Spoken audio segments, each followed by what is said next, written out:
Hey everyone, Usman here, back with another video. I'm going to be talking about Black Adam. I saw the movie on a Friday night. It was on the day it came out on the 21st of October. And so yeah, I'm going to be talking about, giving my thoughts, all that kind of stuff. But before I do any of that kind of stuff, don't forget to like and subscribe, as well as leave a comment letting me know, have you seen Black Adam? Do you like Dwayne "The Rock" Johnson? Do you think he's a great actor? Do you think he's a good actor? Like, what are your thoughts on the movie? Were you excited for this film? Are you excited for the DCEU, the DC Extended Universe moving forward? Anything like that, let me know down below in the comments. I would love to hear your thoughts, anything like that. My thoughts on the movie are that it was okay. Like, it was just kind of like a standard sort of general superhero movie, action beat 'em up, that type of thing. It was entertaining at points, obviously, with some of the stuff that was going on. I guess even some of the characters and whatever. I thought Dwayne "The Rock" Johnson, his performance was kind of dull a little bit, because I feel like a lot of the times he was kind of just playing himself. I mean, I've made this criticism a lot for every one of his movies I've seen, but I feel like he just plays himself basically in every movie that he's ever been in. He's just like, let me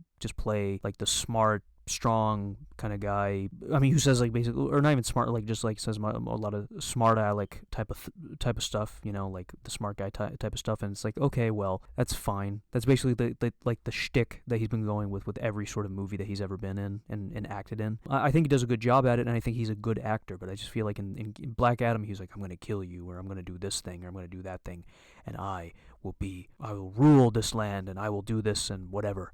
Okay. And I feel like a lot of his physicality basically speaks for itself. I feel like that does more than like his actual performance. Like, it speaks for itself because he has the physicality, because he's a giant, muscle bound gentleman. So it's like that gives it his performance a little bit, his physicality speaks for itself, and it makes him intimidating in that regard. But a lot of the times he's also posing, and then he's like, he's kind of like that. So it's like, you either take it or leave it with that. But I thought the CGI at times was kind of whatever at times. Like, I just thought it was whatever.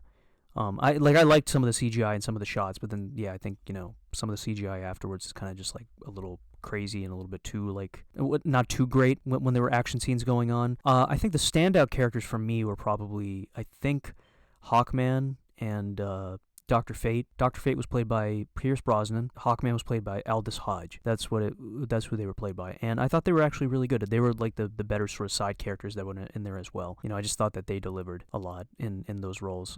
Just with the amount of screen time that they had. And I thought they were like pretty good. But yeah, those were really the standouts. And then even Atom Smasher, played by Noah Centineo or whatever or something. He was fine. He had a little bit of like a character. Some of those characters, they had more personality than what The Rock had in that film, and I just thought that was like the most, they showed that more. And then there was like Cyclone, I think her name was, she was played by Quintessa Swindell, I think that's the actress's name. They displayed those characters' personalities well.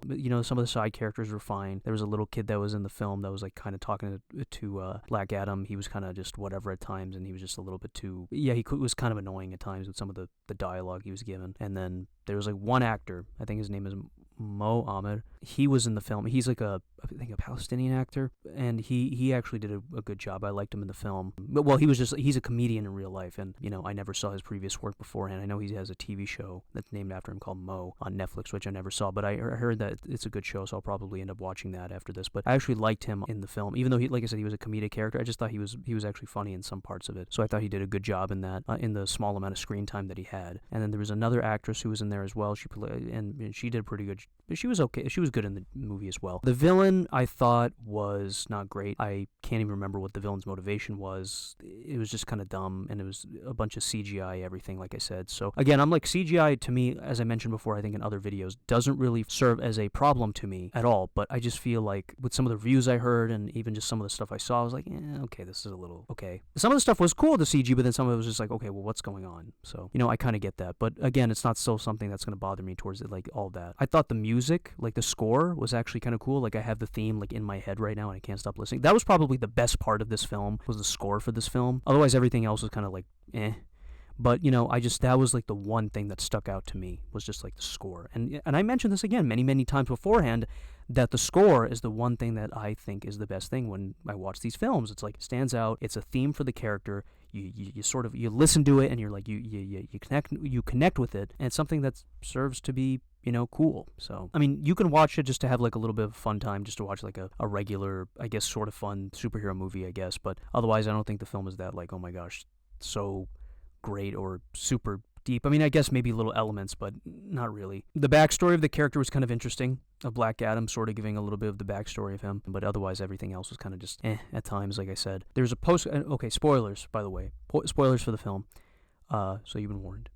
Superman shows up at the end in the post-credit scene. This was like a post-credit scene that The Rock was basically mentioning constantly in his interviews that he's been doing with like a bunch of different sort of, outlets and everything like that, news outlets and everything. And they were like, and he was just talking about like Superman came back and Henry Cavill came back. That was a big cheer in the audience for me. Otherwise, everything else in the film was not. But I just thought that post-credit scene was fine, actually. I mean, I liked it, I guess, but again, I was spoiled about it beforehand. And on top of that, it was just like, you know what? I think Henry Cavill's good, but I'm not like in love with him as Superman. I just think that he's okay. But we'll see what they do with him. And they've been teasing this for like a long time, like a battle between Superman and Black Adam, because in the comics and I think even the cartoons and everything like that, Superman, Shazam, and Black Adam, all three of them fight. Specifically, I think Shazam and Black Adam. So we'll see how that turns out, and they'll probably end up making a sequel soon, which will hopefully be better than this film. So the DCEU has had some pretty rocky sort of starts. I mean, I kind of forgot that the Batman was actually a movie that came out earlier this year, but it was not a DCEU thing. It was a DC movie, but I think I like the Batman more, even though I kind of didn't really go back to rewatch it, but I think it's a better film than this. Even though I know Batman gets a lot of like, oh my god, I love Batman, because it's Batman, so why not? But either way, it's fine. Again, we'll see what happens. I don't know what's the plot is going to be for the next film. Maybe they'll just have, Superman fight Black Adam, that type of thing. Maybe they'll make a Man of Steel too, who knows. I think Peacemaker was a better sort of DCEU project